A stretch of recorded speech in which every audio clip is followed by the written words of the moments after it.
ආයුබෝවන් දරුවනේ මුදල් ප්‍රවාහ ප්‍රකාශන වක්‍ර ක්‍රමයට සකස් කිරීමේ පැවරුම සාකච්ඡා කරන අතරයි අපි මේ සම්බන්ධ වෙලා ඉන්නේ. එතකොට ඒකේ කලින් වීඩියෝ එකේදී ඔයගලන්ට අභ්‍යාස 3ක මූලික මේ ගණදෙනු හඳුන්වා දීමක් එහෙම නැත්නම් මූලික මුදල් ප්‍රවාහ පිළියෙල කිරීමක් සම්බන්ධව කතා කළා. වක්‍ර ක්‍රමයට මුදල් ප්‍රවාහ ප්‍රකාශයක් සංසන්දනාත්මකව පිළියෙල කිරීමේදී අනුගමනය කළ යුතු ක්‍රියාමාර්ග රාශියක් පිළිබඳව ඔබට කතා කළා. right. තුන්වන අභ්‍යාසයෙන් අපි සාකච්ඡා කිරීම ආරම්භ කරමු. කලින්ම ඔන්ලයින් එකේදී අපි 1 2 සහ 4 කියන මොනවාද මුදල් ප්‍රවාහයන් වක්‍ර ක්‍රමයට සකස් කිරීම කළා. ඉක්මනින් තුන්වෙනි එක ලියාගමු උඩින් නම පේලි 3කට ලියන්න ඕනේ. සීමිත වජිර සමාගම 2018 12:31 අවසන් වසරට මුදල් ප්‍රවාහ ප්‍රකාශය කෙලවරෙන් රුපියල් 1000 කියලා දාගන්න. ඉස්සෙල්ලාම ගානේ බදු පෙර ලාභය දීලා තියනවාද කියලා බලන්න. ඔව් දීලා තියෙනවා. ඒක දාගන්න කීයක් තියෙනවද? 500ක් තියෙනවා. දැන් පළමු දේ නිරීක්ෂණය කරන්න ඕනේ මෙන්න මේවා තියෙනවද කියලා. පළවෙනි එක තමයි ගානේ ෂය වීම තියෙනවද කියලා බලන්න ඕනේ. ෂය වීම ගානේ දීලා නැහැ. දෙවෙනි එක පොලිය දීලා තියෙනවද බලන්න ඕනේ. ඔව් පොලිය දීලා තියෙනවා. එහෙනම් මොකද කරන්න ඕනේ? පොලිය මේකට එකතු කරන්න ඕනේ. කීයද දීලා තියෙන ළමයි පොලිය 150ක් තියෙනවා. ඒකට එකතු කරන්න ඕනේ. ඊළඟට දේපල විකිණීමේ ලාභ හෝ මොනවා නැද්ද? දේපල විකිණීමේ අලාභ ගිය ගානේ දීලා නැහැ. ඒ වගේම වෙන්කිරීම උණ සහ අධි වෙන්කිරීම දීලා නැහැ. ඒ වගේම බලන්න ලද කොමිස් හැර වෙනත් ආදායම් ලැබීම් තියනවද? ඔව් තියෙනවා. ලද කුලිය තියෙනවා. කීයද තියෙන්නේ? 250ක්. ඒක මෙතනින් මොනවා කරන්න ඕනේද? අඩු කරන්න ඕනේ. ඊට පස්සේ දැන් මේ ටික සුළු කරලා උත්තරේ ගමු දරුවෝ. මෙතන 650න් 250ක් ගියාම 400ක් එනවා. ඒ 400ට නම ලියන්න කාරක ප්‍රාග්ධනය වෙනසට පෙර මුදල් ප්‍රවාහය කියලා. එතකොට මේ අය තම 7න් තියෙන දෙකක් විතරයි. ඒ අය තම 7න් දෙකක් විතරයි තියෙන්නේ. ඊළඟ එක තියෙනවා ළමයි තොගය වෙනස් වීම. තොගය මුලින් තිබුණේ 100යි. තොගය අගදි තියෙන්නේ කීයද? 400යි. මුලින් 100යි අගදි 400යි. තොගය මොනවා වෙලාද තියෙන්නේ? වැඩි වෙලා තියෙන්නේ. තොගය වැඩි වෙලා. එහෙනම් මෙතන ලියනවා තොගය වැඩි වීම. මට කියන්න තොගයේ තියෙන මොන සම්බන්ධතාවයක් කිව්වද? ප්‍රතිලෝම සම්බන්ධතාවයක්. තොගය වැඩි වෙලා නම් මෙතනින් අඩු කරන්න කීය දෙන්නේ? 100 එකක් 400කට යනවා කියන්නේ 300කින්. මෙතනින් 300ක් අඩු වෙනවා. ඊළඟට තියෙනවා මොනවද? ලැබිය යුතු ගිණුම් 500ක් තිබිච්ච එක 200ක් වෙලා ලැබිය යුතු ගිණුම් මොනවා වෙලාද? අඩු වෙලා. අඩු වෙලා නම් මොනව කරන්න ඕනද මෙතෙන්ට? එකතු කරන්න ඕනේ 300යි. 300යි. ඊළඟට ඉදිරියට කළ මෙහෙයුම් වියදම් නැහැ. වෙළඳ ගෙවිය යුතු දෑ තියෙනවා. වෙළඳ ගෙවිය යුතු දෑ 800ක් තිබිච්ච එක 300ක් වෙලා වෙළඳ ගෙවිය යුතු අඩු වෙලා තියෙනවා. අඩු වෙලා නම් මෙතනින් මොකද කරන්න ඕනේ? අඩු කරන්න ඕනේ කීයකින්ද? 500කින් අඩු වෙලා තියෙන්නේ. 800 එක 300ක් වෙලා 500කින් අඩු වෙලා. එච්චරයි තියෙන්නේ. දැන් ඊළඟ පියවරට යනවා. පොලිය දීලා තියෙනවා නම් උපචිත ගලපමින් ගෙවූ පොලිය සොයා ගන්නලු. බලන්න පොලිය දීලා තිබුණා 150ක්. උපචිත ගලපන්න. උපචිතයක් දීලා තියෙනවා. කොහොමද ගලපන්නේ? මුල උපචිතේ එකතු කරලා අග උපචිතය අඩු කරනවා. 150ට 150ක් එකතු කළා 300යි. 300න් 100ක් අඩු කළා කීයද එන්නේ? ගෙවූ පොලිය 200යි. ඊළඟට ඒ විදිහටම ගන්න ආදායම් බදුත්. ආදායම් බද්ද තියෙන්නේ කීයද? ආදායම් බද්ද තියෙන්නේ 300යි. ඒකට මුල උපචිතය 50ක් එකතු කරනවා 350යි. ඒකෙන් 150ක් ගියාම ගෙවූ බදුත් එනවා කීයද 200යි. දැන් ඊළඟකට යනවා 5. ලද කොමිස් හැර වෙනත් ආදායම් ලැබිච්ච ඒවා දීලා තියෙනවා නම් ආයෝජන කටයුතු වල දාන්නලු. ඔව් එකක් තිබුණා මොනවද ලද කුලිය කීයක් තිබුණාද 250යි. ඊළඟට කියනවා ජංගම නොවන වත්කම් වල පිරිවැයේ විචලනය ගන්නලු ශ්‍රේ නැතුව. මේ ගානේ කොහොමත් ශ්‍රේ තිබුණේ නැහැ. පිරිවැයේ විචලනයේ ජංගම නොවන වත්කම් වල 1600ක 2600ක් වෙලා 10කින් වැඩි වෙලා එහෙනම් දාන්න මෙතන දීපල මිලදී ගැනීම 1000ක් ඍණ. ඊළඟ එක කොටස් ප්‍රාග්ධනයේ විචලනයේ කොටස් නිකුතුව ලෙස ගන්නලු. කොටස් ප්‍රාග්ධනය මුලින් 1400ක් තියෙනවා. දැන් 2600ක් වෙලා 1200කින් වැඩි වෙලා ඒක කොටස් නිකුතුව ලෙස ගන්න දාන. ඊළඟට ණය කර ජංගම නොවන වගකීම මුලින් කීයක්වත් තිබුණේ දැන් 500ක් තියෙනවා. ණය කරත් මොනවා කළාද තියෙන්නේ නිකුත් කරලා ඒකෙන් අපිට සල්ලි හම්බ වෙනවා කීයක්ද 500ක් දාන. ඊළඟ එක ගෙවූ ලාභාංශ තියනවාද කියලා බලනවා. ඔව් උඩ එකේ තියෙනවා ගෙවූ ලාභාංශ 150ක් තියෙනවා. ඒක දාන්න ගෙවූ ලාභාංශ 150යි. ඔච්චරයි තියෙන්නේ. දැන් උත්තර ටික ගන්න මෙතන. මේ ටික සුළු කරලා මෙතන දාන්න. 400යි 700න් 800ක් ගියා ඍණ 100යි. ඒකෙන් මේ දෙක අඩු කරපුවම මෙතෙන්ට එනවා ඍණ 500ක්. මේ ටික එකතු කරපුවම මෙතෙන්ට එනවා 1000 මේ රුපියල් 750ක් ඍණ. ඒ ඍණ නිසා වාක්‍යයක් ලියන්න ඕනේ මෙතන. මේ ටික සුළු කරලා ගන්න. 1550ක් වෙනවා ධන. මෙතනත් වාක්‍යයක් ලියන්න ඕනේ. 1550න් 1250ක් ගියාම 300යි.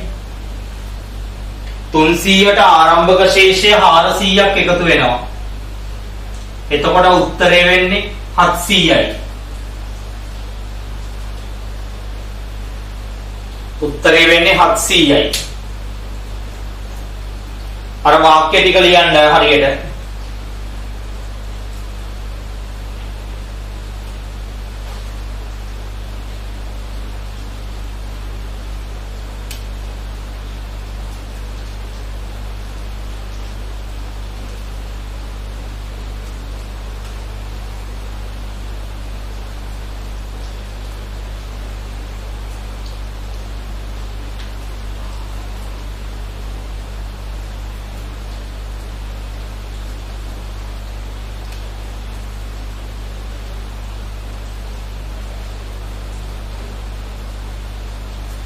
අඩුපාඩු හදා ගන්න.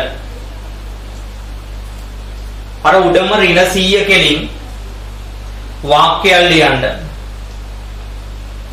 මෙහෙයුම් වලට යෙදවූ මුදල්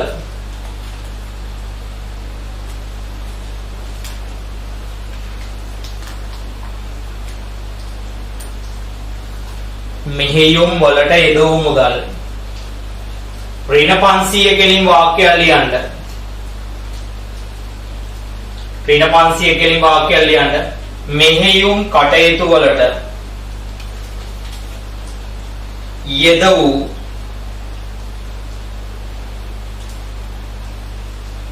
මෙහෙයුම් කටයුතු වලට යෙද වූ ශුද්ධ මුදල් ප්‍රවාහය මෙහෙයුම් කටයුතු වලට යෙද වූ ශුද්ධ මුදල් ප්‍රවාහය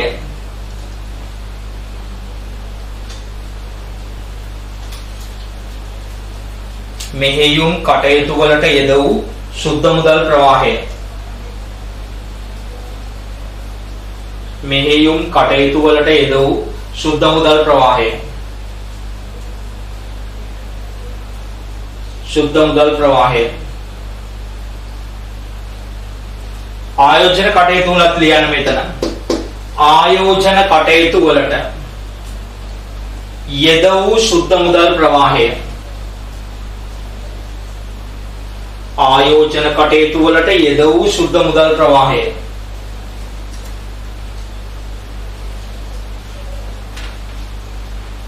ඊළඟ එක නම් කරන්න. මූල්‍ය කටයුතු වලින් ජනනය වූ මූල්‍ය කටයුතු වලින් ජනනය වූ ශුද්ධ මුදල් ප්‍රවාහය. right.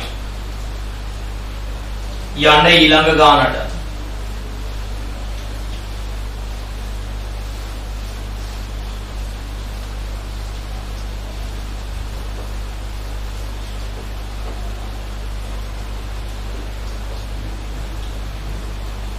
යන්න ඊළඟ ගානට. ඊළඟ ගාන අභ්‍යාසංක 5.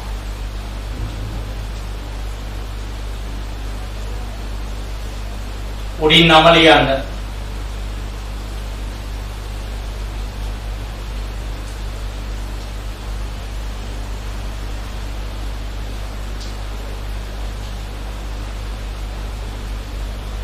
උඩින් නම ලියන්න. සීමිත ශක්ති සමාගම.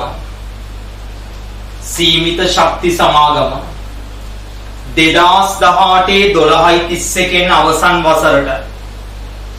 2018 12:31 අවසන් වසරට. අවසන් වසරට මුදල් ප්‍රවාහ ප්‍රකාශය. මුදල් ප්‍රවාහ ප්‍රකාශය. මුදල් ප්‍රවාහ ප්‍රකාශය කෙලවරින් රුපියල් 1000 කියලා දාගන්න. ඉස්සෙල්ලාම බදු පෙරලාභය යොදා ගන්න දරුවෝ. බදු පෙරලාභය කීයක් තියෙන්නේ? බදු පෙරලාභය 1300යි. මෙතන දාගන්න. දැන් අපි ඒකට ගැළපීම් ටික තියනවාද කියලා බලමු. පළවෙනි එක ෂය වීම. ළමයි ෂය වීම ආදායම් ප්‍රකාශයේ නැති වුණාට මූල්‍ය තත්ත්ව ප්‍රකාශයේ සමුච්චිත ෂය කියලා එකක් තියෙනව නේද? ඒ දෙක අතර ඩිෆරන්ස් එක කීයක් තියෙනවද? 200ක් තියෙනවා. ආන් ඒක ලියන්න මෙතන එකතු කිරීමේ ලකුණක් දාලා ෂය කියලා කීයක් තියෙනවද? 200ක් තියෙනවා. මේ ගානේ ෂය දීලා තියෙනවා. ඊළඟ පොලිය දීලා තියෙනවද? ආදායම් ප්‍රකාශය නැහැ. හැබැයි ළමයි උත දීලා තියෙනව නේද? ණය කරවල 120ක් ප්‍රතිශතය. 18 120ක් කියන්නේ කීයක් එනවද? 200ක් එනවා පොලිය එතන. ඒකත් එකතු කරනවා. ඊළඟට ළමයි දේපල විකිණීම් අලාභ ගාන තුලදී නැහැ. ඌන හෝ අධි ප්‍රතිපාදන වෙන් කිරීම නැහැ. ලද කොමිස් හැර වෙනත් ආදායම් ලැබිච්ච ඒවා තියනවාද කියලා බලන්න. ඔව් තියනවා. ලද කුලියක් කීයකද? 200ක්. ඒක මේකෙන් අඩු කරන්න. එතකොට බලන්න ඔයාගේ පිළිතුර 1500ක් එනවා. ධන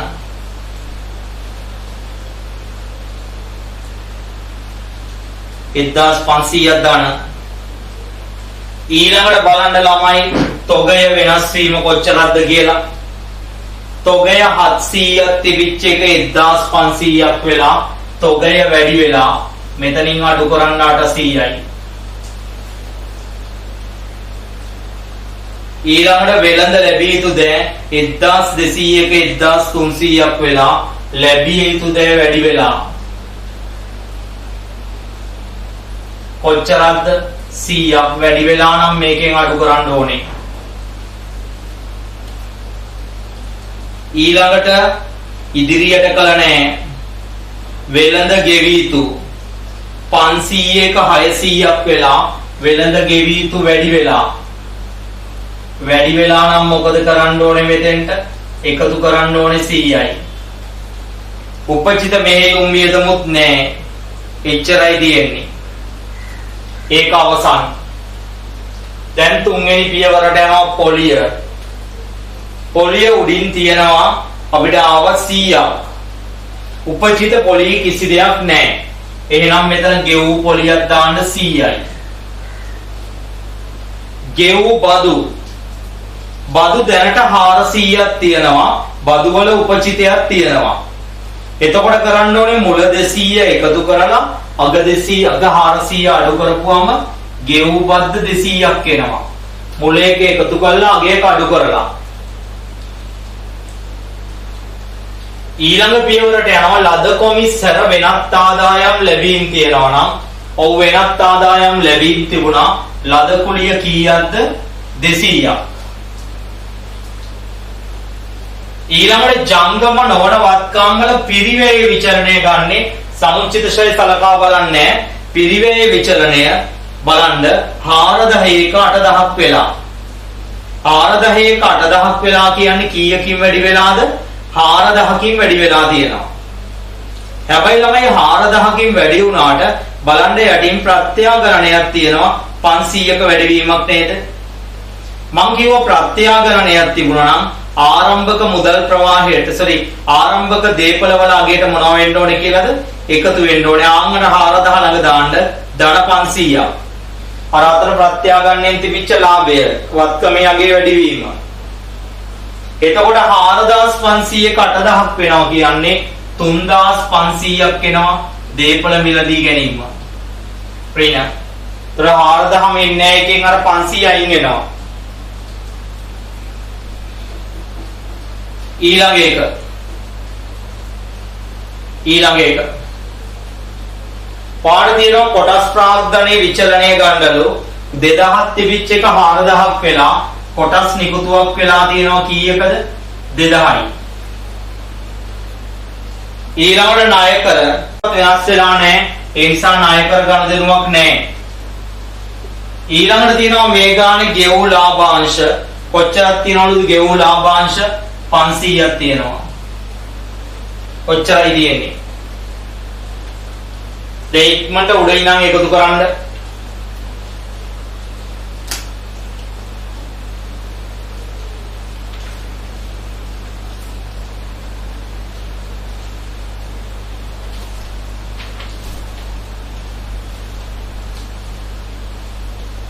ඉක්මනින් උඩ ඉඳන් එකතු කරන්න.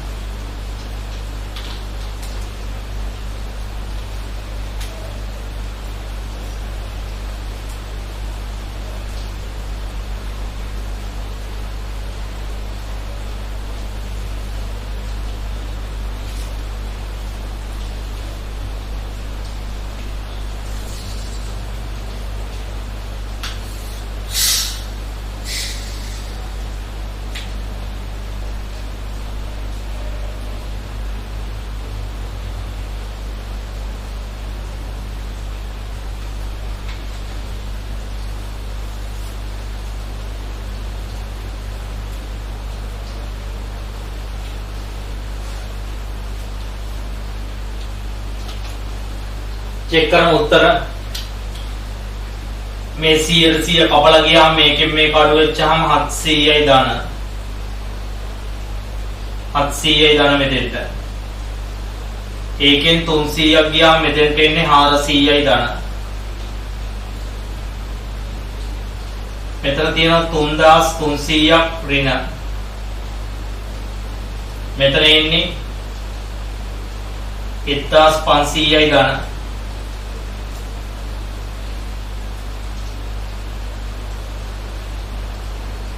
මෙන්න මෙතන පොඩක් බලන්න පොඩි ඩිෆරන්ස් එකක් පෙනියනවා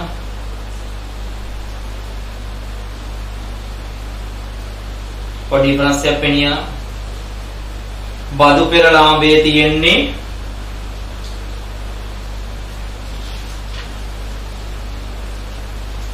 කීයද 1300යි පොලිය 200ක් එකතු කළා ෂය 200ක් එකතු කළා ලද කුලිය 200ක් අඩු කළා එතන හරි 1500යි එතකොට තොගය වැඩි වෙලා තියෙනවා ඒක අඩු කළා 800යි ණයගැතියෝ වැඩි වෙලා ඒක අඩු කළා 100යි ණය හිමියෝ ගෙවිය යුතු 100ක් වැඩි වෙලා නිසා මොකද කළේ එකතු කළා 500යි 100ට 100 කපලා ගියා. එතකොට 700යි. ඒකෙන් බදු 400යි 200යි 600යි 600න් 400ක් ගියා 200යි. පොලිය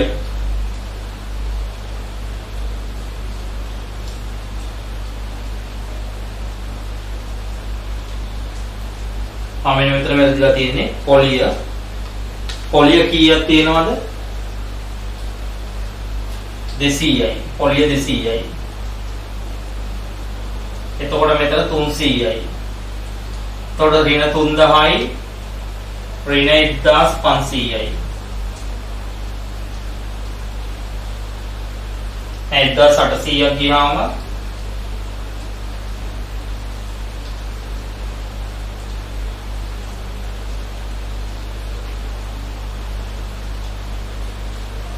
ඍණ 1500යි.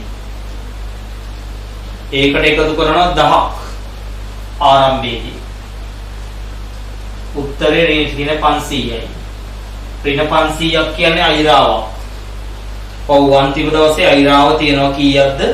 500ක් මුදල් නැහැ. ඊළඟට යන්න 6 වෙනි ගාන.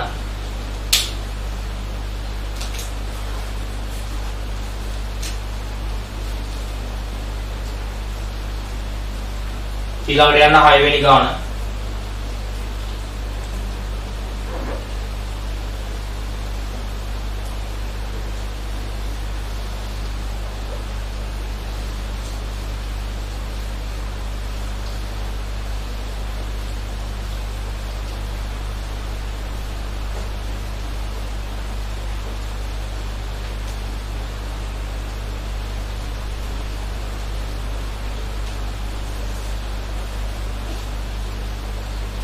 හයවෙනි ගාන.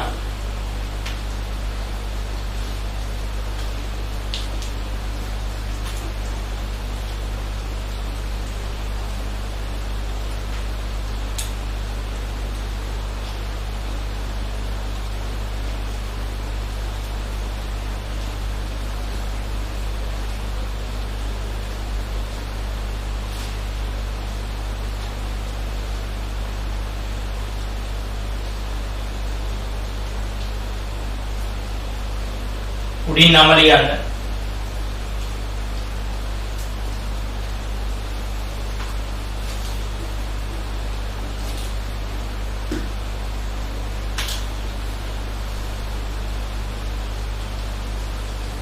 පේලි තුනකට උඩින් නම ලියන්න.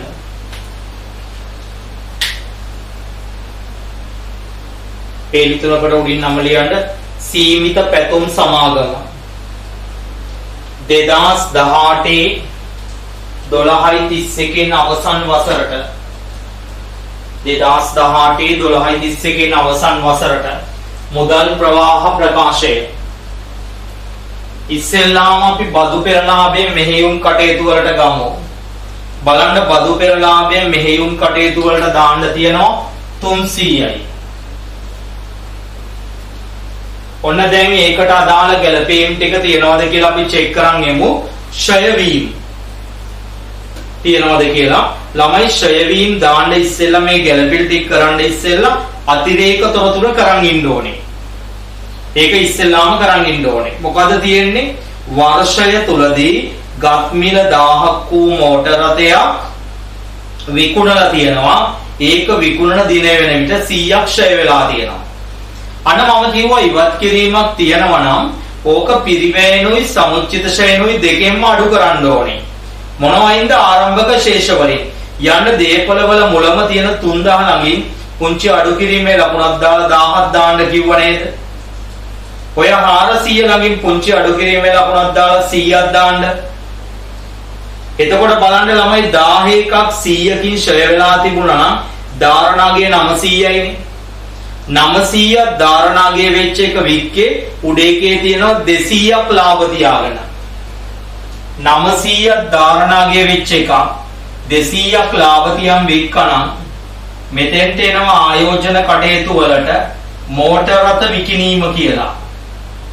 900ක 200ක් ලාභ තියන් වික්කනම් කීයටද විකුණන්නේ? 1100යි. 1100යි.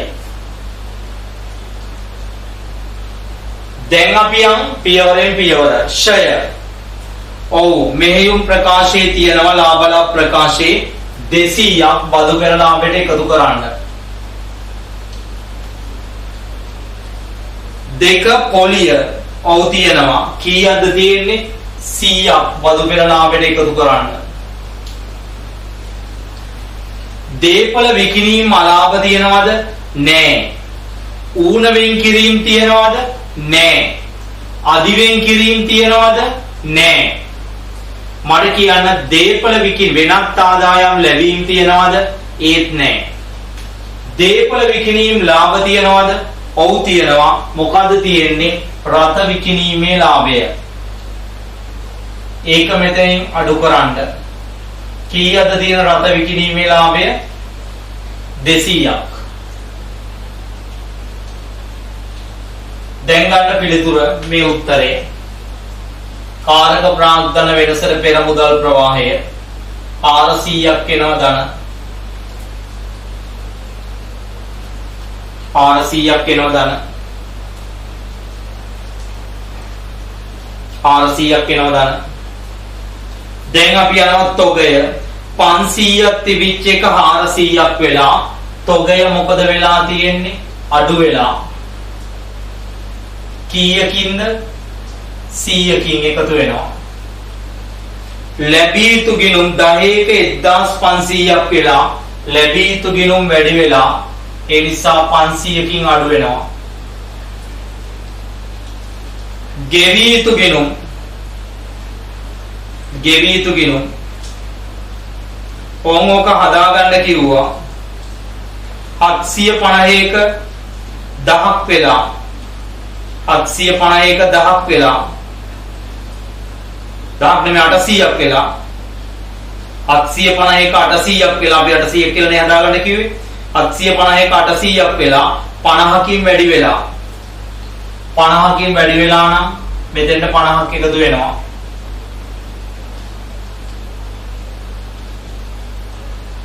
ඊළඟ එක ගෙව් බදු බලන්න ළමයි බදු උඩ එකේ 100ක් තියෙනවා. උපචිත කිසි දෙයක් දීලා නැහැ. උපචිත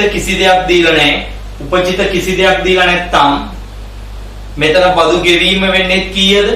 100යි. පොලිය උඩින් තියෙනවා 100ක් උපචිත කිසි දෙයක් දීලා නැහැ. එහෙනම් ගෙවූ පොලියත් වෙන්නේ 100යි. මේ මෙතන ළමයි අපිට අමතක වුණා තව එකක් එනවා. උපචිත මෙහෙයුම් වියදම් වල මොනවා වීමක්ද තියෙන්නේ බලන්න. උපචිත මෙහෙයුම් වියදම් 300 තිබිච්ච එක 500ක් වෙලා උපචිත මෙහෙයුම් වියදම් වැඩි වෙලා. එහෙනම් මෙතනින් 200ක් අඩු වෙනවා.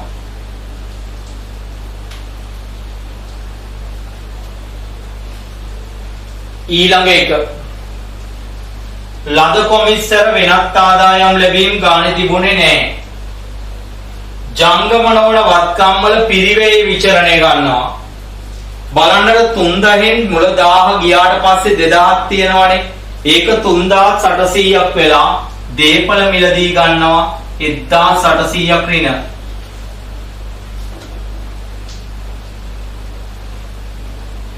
ඊළඟ කොටස් ප්‍රාග්ධනයේ විචරණය කොටස් එකතුව විදියට ගන්නවා. කොටස් ප්‍රාග්ධනයේ 1500ක වැඩිවීමක් තියෙනවා. ඒක කොටස් නිකුතුව 1500යි. ඊළඟ ණය කර 1000ක 1600ක් වෙලා 2600ක් වෙලා 2600ක් වෙලා එතකොට 1600කින් වැඩි වෙලා තියෙනවා. ඒකට කියනවා ණය කර නිකුතුව කියලා.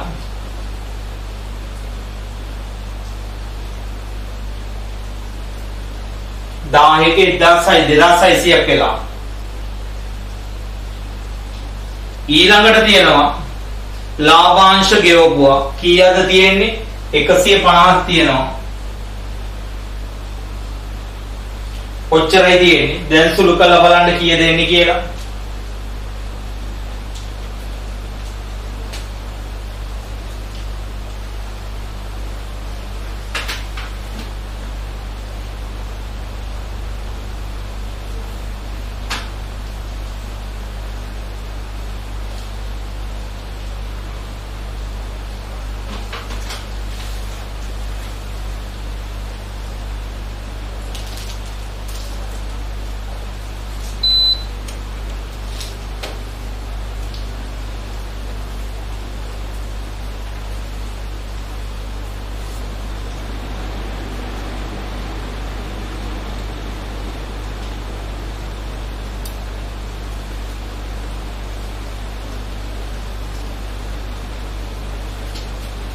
උත්තරේ බලන්න 500යි 500ක් ගියා ඍණ 150යි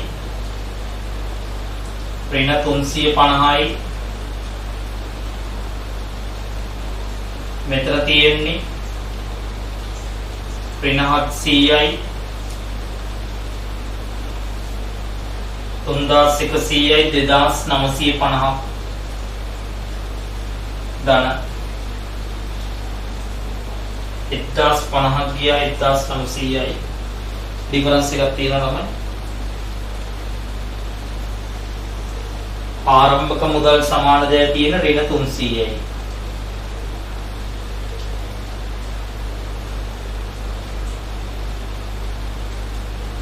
එතන තියෙනවා 2000ක් अंतिमට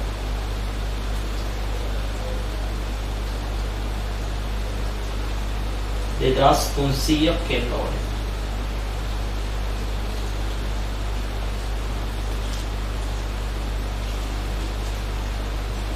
බලන්න ළමයි බදු පෙරලාභයේ තියෙන්නේ 300යි. ඒකට ෂය එකතු වෙනවා 200යි පොලිය 100යි.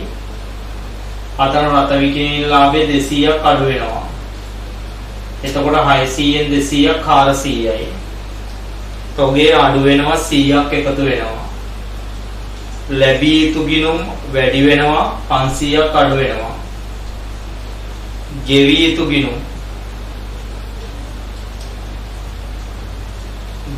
ගිණුම් 800යි කියවනේ අගදී 750ක 800ක් වෙලා 50ක් වැඩි වෙලා එතෙන්ට එකතු වෙනවා. මෙහෙයුම් වියදම් 300ක 500ක් වෙලා 200කින් වැඩි වෙලා 200කින් වැඩි වෙලා නම් ළමයි මෙතෙන්ට එකතු වෙනවා. එතන තියෙන්නේ. මෙතන බලන්න 400යි 500යි 700යි 750න් 500ක් ගියාම 250ක් වෙනවා ධන. ඒකෙන් 200ක් ගියාම මෙතෙන්ට එන්නේ ධන 50යි. එතකොට මේ ධනේව 300යි ධනේව 3000යි මේක ඍණ 700යි කියන්නේ 2300යි. ඒකෙන් 300ක් ගියාම 2000යි. ඒ අපි සාකච්ඡා කරලා ඉවරුනේ 6 වෙනි ප්‍රශ්නය පිළිබඳව මුදල් ප්‍රවාහයකී. එතකොට රාඩේ ඒකේ ඉතුරු ගණන් දෙකක් ඔය ආකාරයෙන්මයි තියෙන්නේ. ඒක ඔයගොල්ලන්ට මොනව කරන්න පුළුවන්ද? හදන්න පුළුවන්. ඒකේ මොකක් හරි ගැටලුවක් තිබුණොත් ඔයාලට මොනව කරගන්න පුළුවන්ද කතා කරලා අහගන්න පුළුවන්.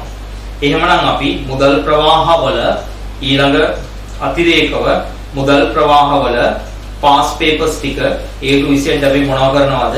සාකච්ඡා කරනවා ඊළඟ ඔන්ලයින් වලදී. එහෙමනම් එකින් එක පාස් පේපර්ස් ටික විග්‍රහ කරමින් ඉතාම පිළිවෙලට අපි සාකච්ඡා කරගෙන යන්න ඉස්සරහට. ආයිබෝන්.